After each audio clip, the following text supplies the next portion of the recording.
Now with Shahram Akbarzadeh. He's the Director of Middle East Studies Forum at Deakin University in Melbourne, Australia. Thank you so much, as always, for joining us.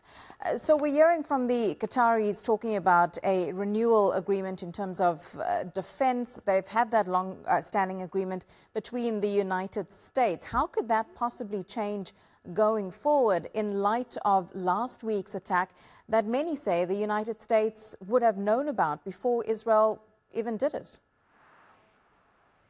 Well, thanks for having me, Yashini. I think that's a very good question to ask. How reliable is the United States, and can you really expect that any promises made on paper will be upheld in practice?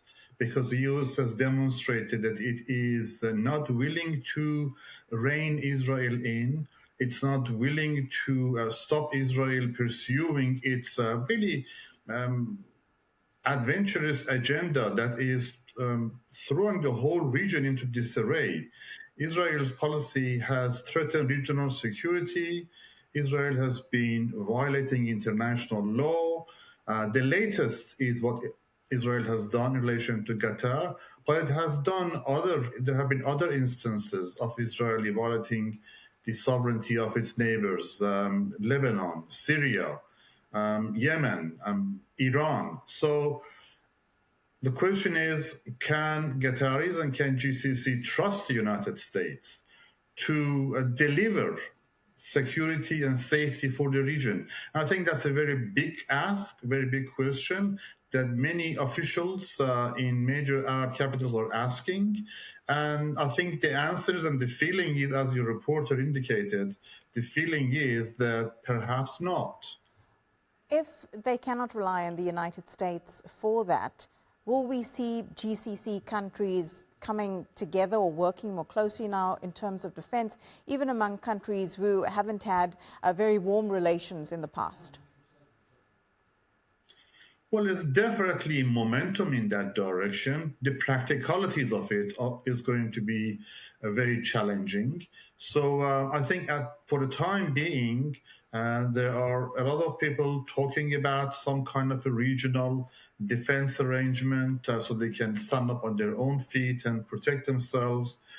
The reality is, unfortunately, that many of the Gulf states rely on the United States for their security, and they just don't have the manpower and technological expertise to basically defend themselves against external aggression. And it was very clear.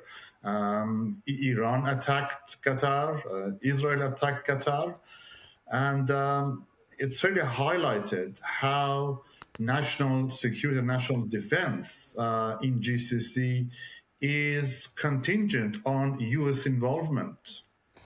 Shahram, does that mean because so many of these countries don't have their own sufficient defense systems, that it also makes it more difficult for them to really do things like impose sanctions or cut off all ties with Israel or having anything to do with Israel? Because after this UN report was released earlier today and the Israeli ground offensive into Gaza's city was also announced, with that offensive, we're hearing from Western allies of Israel who've really come out to say there's condemnation of this, it will make the humanitarian situation worse.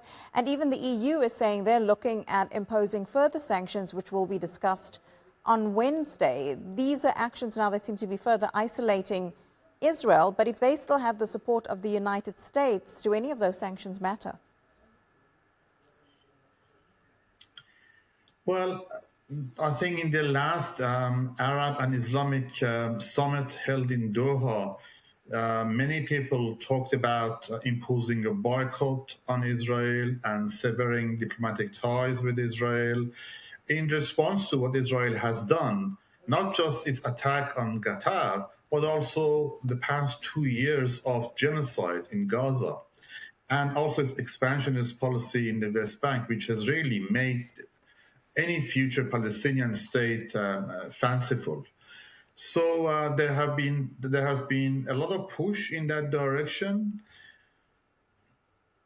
And I think by the same token, the whole idea of the Abraham Accord that the United States and President Trump personally had invested so much into promoting, that has really come under a lot of strain and is basically on hold.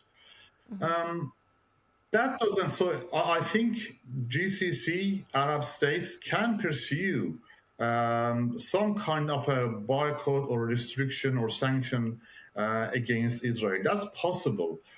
That doesn't solve the security agenda and doesn't solve the security for the region, because like you said, the United States has to be involved in regional security, and the Arab countries in the Gulf still require and need the United States to be on their side.